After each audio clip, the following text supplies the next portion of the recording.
temps, les hommes ont cherché à mieux comprendre le monde qui les entourait. Certains ont tenté d'expliquer de manière rationnelle les phénomènes étranges dont ils étaient témoins. La mesure de la circonférence de la Terre faisait partie des nombreux mystères de l'univers que ces scientifiques s'acharnaient à dévoiler. Nous allons vous raconter l'histoire de ces hommes qui ont contribué à cette fabuleuse aventure et les techniques utilisées par ces savants pour mesurer la Terre.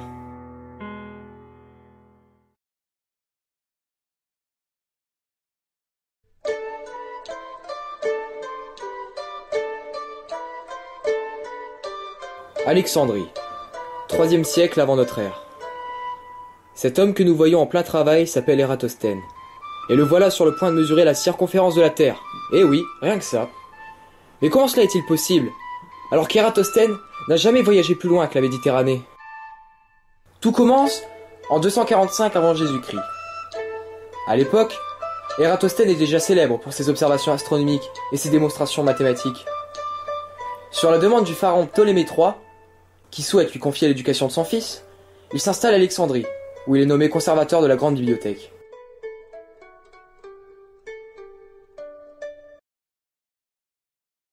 Un jour, en rangeant des rouleaux dans les rayonnages de la bibliothèque, Ératosthène tombe sur un papyrus intéressant. Ménine, Haïdé, Théa... Stop. Oh, c'est quoi ce truc là? Non mais et le mec il va rien comprendre derrière. Non mais du grec, non mais qui c'est qui avait ça naïo la con? On refait. Et tu parles en français ce coup-ci.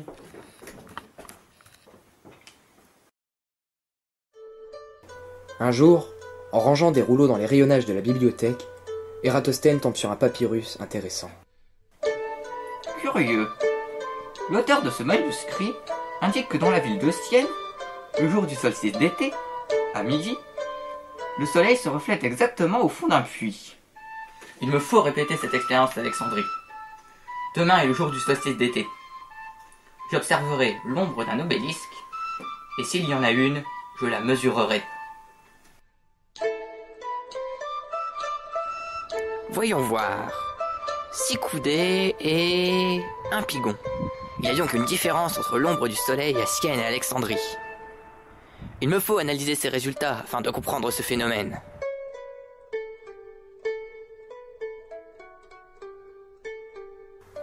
Voyons. À Sienne, le puits ne projette aucune ombre. L'angle des rayons du soleil par rapport au puits est donc égal à 0. À Alexandrie, l'obélisque mesure 54 coudées de sa base à son sommet. Je dispose aussi de la longueur de l'ombre que j'ai mesurée. 6 coudées et 1 pigon, soit 6 coudées 4/5. Les rayons du soleil suivent donc la trajectoire suivante. Pour calculer la mesure de l'angle alpha, il me suffit de calculer l'arc tangente du quotient entre la longueur de l'ombre et la hauteur de l'obélisque. L'angle alpha est donc égal à 1/50 d'angle plein. Je connais la distance entre Sienne et Alexandrie, qui est de 5000 stades. Mais alors, je peux donc calculer la circonférence de la Terre? J'ai reproduit sur ce schéma la Terre, le Soleil, le puits de Sienne et l'obélisque d'Alexandrie. Les rayons du Soleil sont tous parallèles. Les angles alternes internes, alpha et bêta, sont donc égaux. Comme l'angle alpha fait 1/50 d'angle plein, l'angle bêta aussi. Je multiplie donc la distance Sienne-Alexandrie par 50 et j'obtiens 250 000 stades. Incroyable! J'ai calculé la circonférence de la Terre sans partir d'Alexandrie. Ératosthène était dans le vrai. En effet, le stade utilisé par le mathématicien était égal à 157,5 mètres. 250 000 stades correspondent donc à 39 375 km. Sa mesure de la circonférence de la Terre était donc extrêmement précise, les mesures actuelles par GPS donnant une circonférence à l'équateur de 40 075 km. Malheureusement, ce n'est pas le calcul d'Ératosthène, mais celui de Ptolémée, qui est considéré pendant près de 1500 ans comme la référence de tous les explorateurs. C'est ainsi que Christophe Colomb, en se basant sur les calculs de ce géographe qui estimait la circonférence de la Terre à environ 30 000 km, crut être arrivé en Inde alors qu'il se trouvait en réalité sur le continent américain.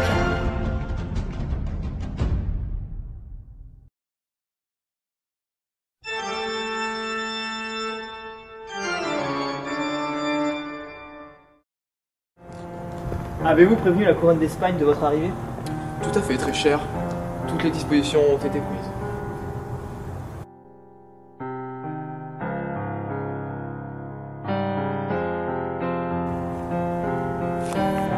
Eh bien, Delambre, je crois que le moment est venu de nous quitter. En effet, mon ami. À vous le sud, à moi le nord. Ainsi, on a décidé l'Académie.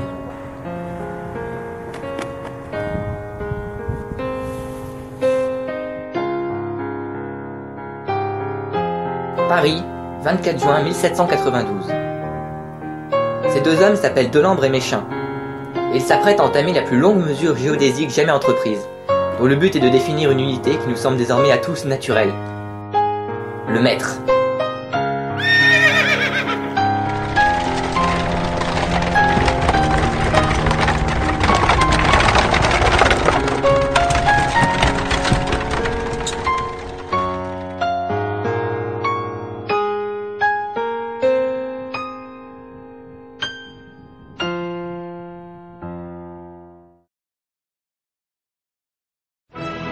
Dans la nuit du 4 août 1789, l'Assemblée constituante vote l'abolition des privilèges. Parmi eux figure celui pour chaque seigneur de fixer ses propres unités de mesure. Celles-ci, le pied, la toise, la coudée, la brasse, étaient donc différentes d'une ville à l'autre, et même d'une corporation à une autre.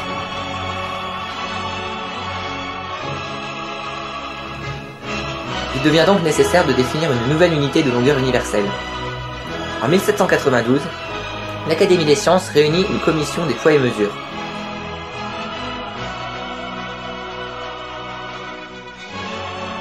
Cette dernière décide de définir le mètre contre l'avis du député prieur de la Côte d'Or qui souhaitait étendre l'unité parisienne au reste de la France comme la 10 000e partie du quart de méridien terrestre. Reste à le mesurer.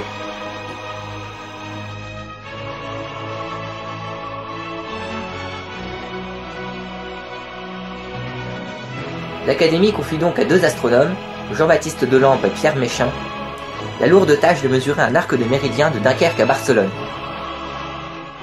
Delambre est chargé du tronçon entre Dunkerque et le Massif central, tandis qu'à Méchain échoit la partie méridionale. Les deux hommes partent de Paris en même temps et prévoient de se retrouver à Rodez au terme de leurs mesures.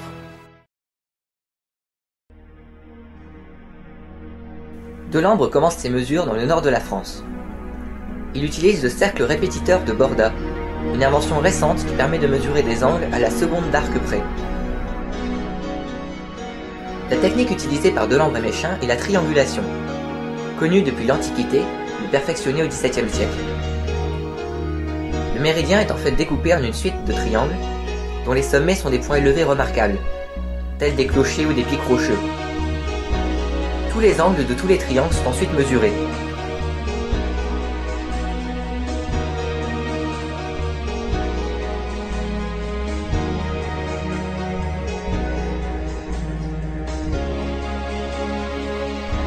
Il suffit alors de mesurer un seul côté d'un seul triangle pour connaître la longueur de tous les côtés, grâce à la trigonométrie. Les calculs sont bien entendu compliqués par la rotondité de la Terre.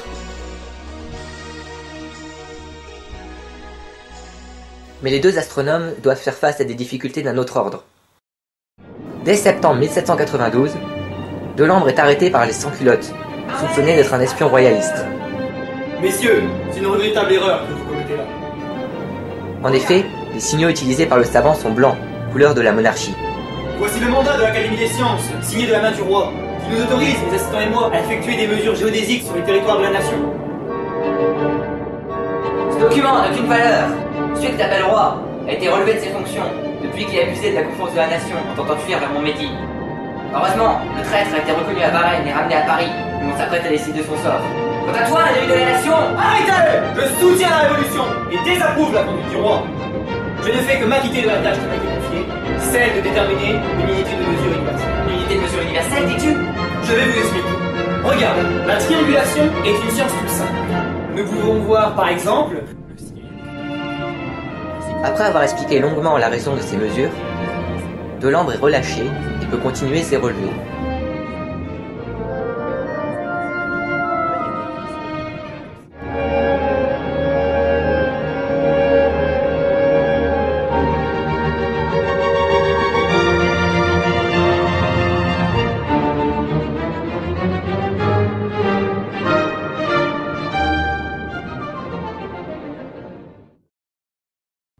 De son côté, Méchain connaît lui aussi des mésaventures politiques. Veuillez me voir? Si, Seigneur. En 1793, alors qu'il effectue des mesures dans les Pyrénées, près de la frontière française, il est arrêté par des soldats espagnols.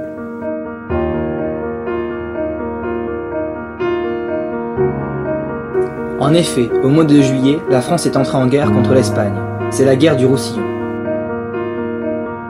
Tandis que les troupes françaises marchent vers les Pyrénées, Méchain est suspecté d'effectuer des relevés pour le compte de l'armée républicaine. Il est assigné à résidence à Barcelone.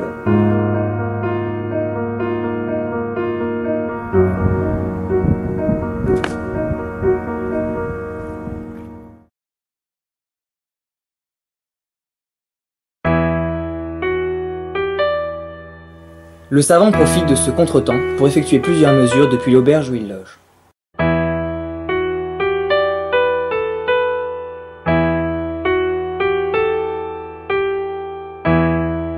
Mais, à sa grande stupeur, il remarque une erreur de 3 secondes d'arc sur un angle mesuré à Barcelone. Mais c'est pas possible!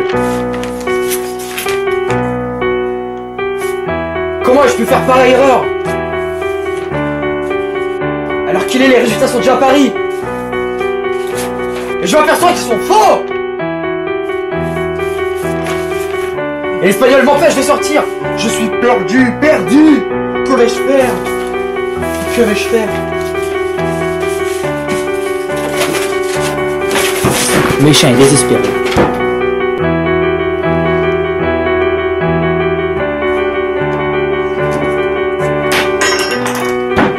Il décide finalement de garder ses résultats pour lui.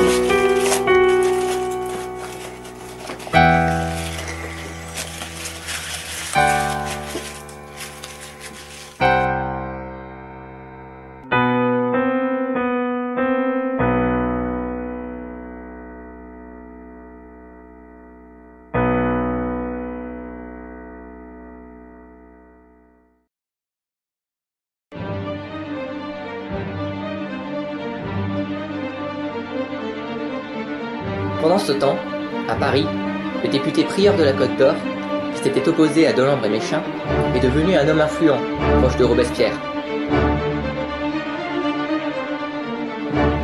Le comité de salut public, dont il fait partie, décide de supprimer l'Académie des sciences.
Un message pour vous, monsieur.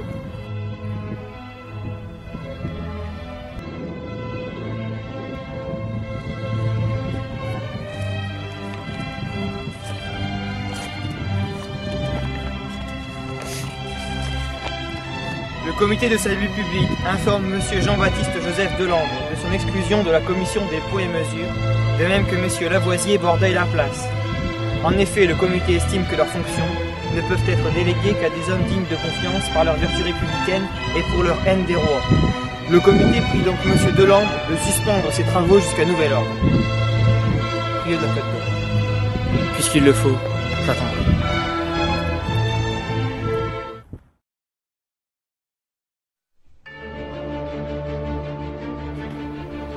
Mais à partir de 1795, la situation politique s'améliore et les mesures peuvent reprendre.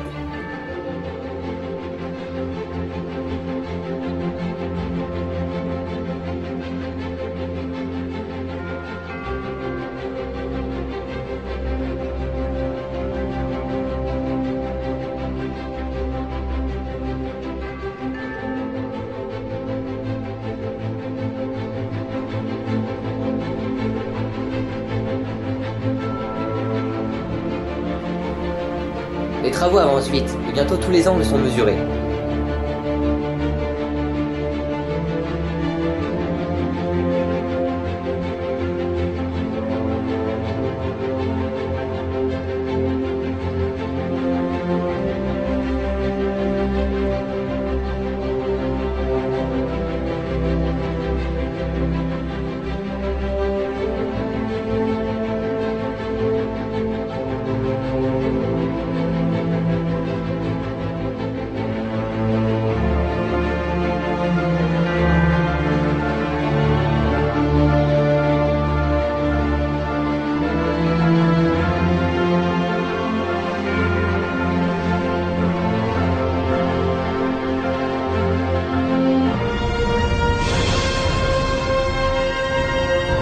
Les deux astronomes mesurent les distances entre Lieu Saint et Melun grâce à des règles extrêmement précises conçues par Borda, l'inventeur du cercle répétiteur.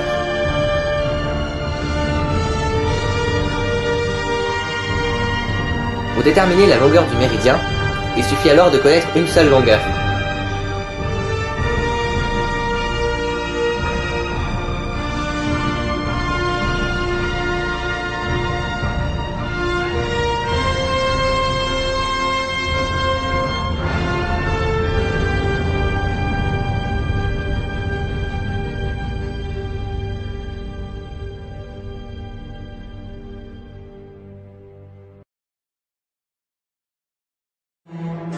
En 1798, après près de 7 ans de travail, Delambre et Méchain rentrent à Paris et présentent le résultat de leurs mesures.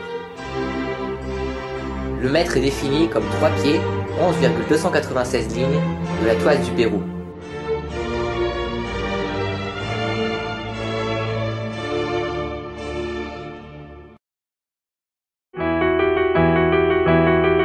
Mais Méchain reste tenté par l'écart de 3 secondes d'arc constaté à Barcelone.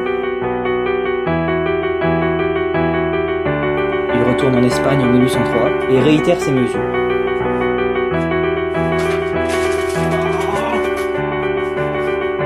Mais il meurt de la fièvre jaune en 1804 sans avoir découvert son erreur.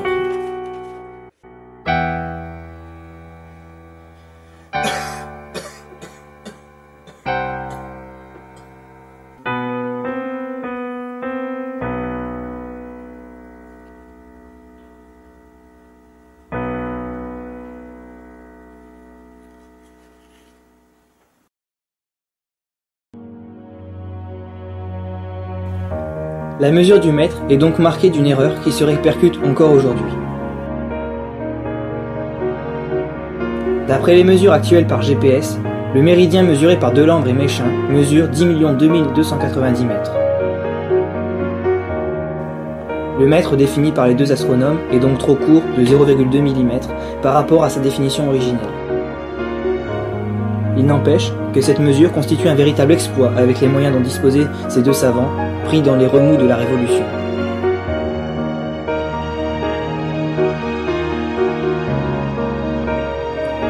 Et les relevés de Delambre et Méchain auront permis de découvrir que la Terre n'est pas une sphère parfaite, mais qu'elle est légèrement aplatie au pôle, ce qui a depuis été confirmé.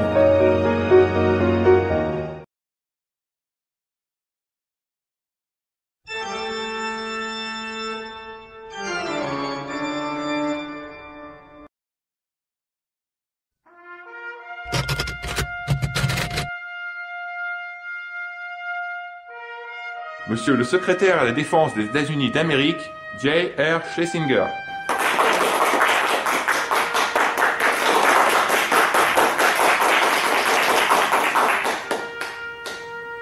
Messieurs, bienvenue. Si je vous ai réunis aujourd'hui au Pentagone, c'est pour vous faire part d'une invention sensationnelle, d'une découverte fabuleuse, élaborée dans le plus grand secret par nos meilleurs ingénieurs depuis plus de 10 ans. À 500 mètres, tournez à droite. Cette invention dont parle avec tant d'emphase le secrétaire à la défense, c'est le GPS, ou Global Positioning System. Mais James Schlesinger ne sait pas encore que ce système permettra à des millions d'automobilistes de se repérer sur les routes du monde entier et mettra presque définitivement les cartes routières au placard. C'est aussi grâce au GPS que seront réalisées des mesures de plus en plus précises de la circonférence de la Terre, et que l'on s'apercevra du niveau de précision des mesures d'Ératosthène, de Delambre et de Méchain. Mais revenons en arrière.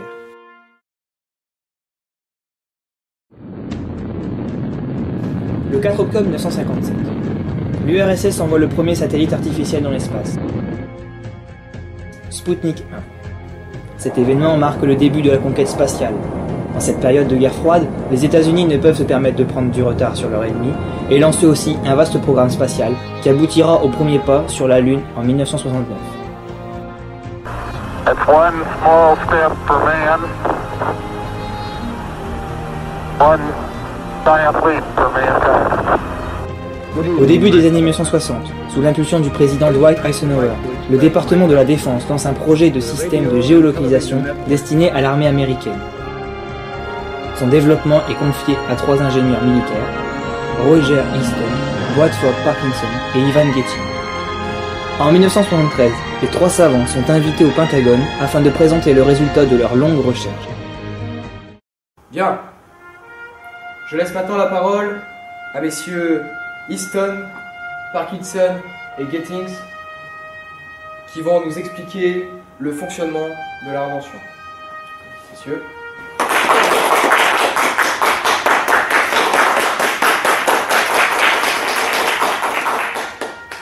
Monsieur le secrétaire d'État, messieurs les généraux, je vous remercie de nous avoir accordé votre confiance. Notre nation est désormais sur le point de prendre une avance considérable sur les Russes, grâce à cette invention. Lumière, s'il vous plaît!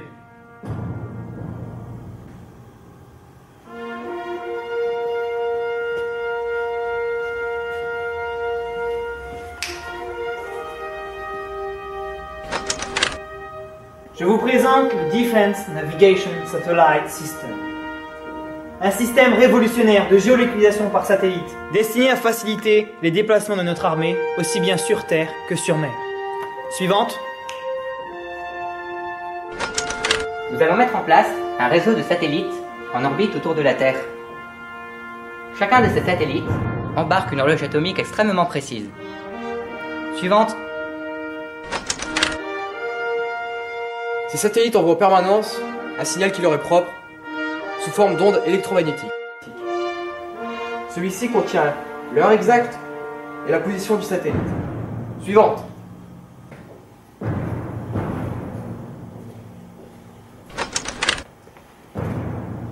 Le récepteur reçoit ce signal et calcule ainsi la distance qui le sépare des 3 satellites, sachant que les ondes voyagent à la vitesse de la lumière.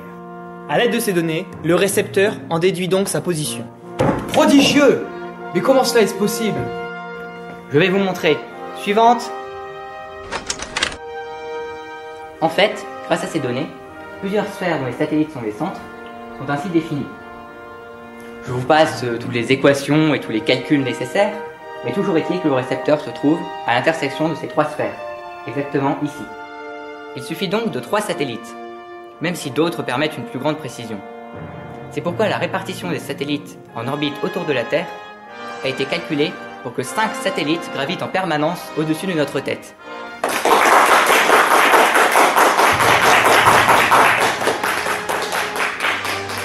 Splendide! Cette invention va révolutionner l'avenir de notre nation. Grâce à elle, nous pourrons anéantir les soviétiques.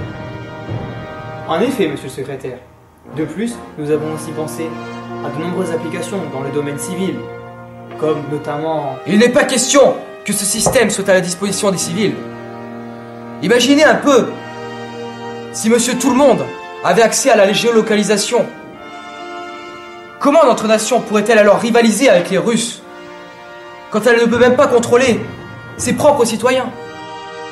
Le DNSS est la propriété du département de la Défense. Et il le restera jusqu'à nouvel ordre.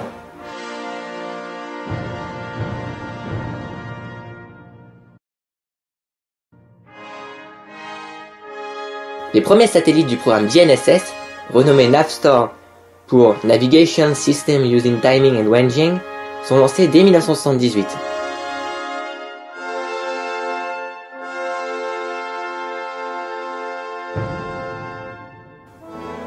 Il faudra attendre 1983 et le crash d'un Boeing 747 abattu par l'armée soviétique, pour que le président Ronald Reagan décide d'étendre la technologie GPS au domaine civil.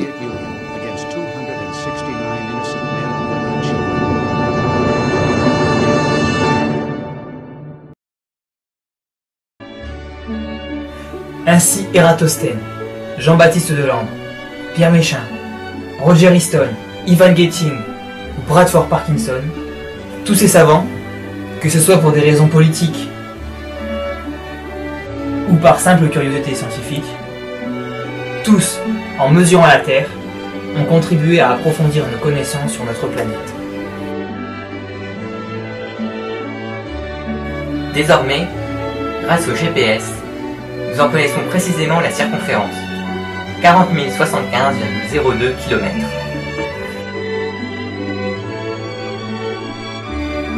Mais la Terre, l'univers, le monde qui nous entoure, nous réservent encore de nombreuses surprises.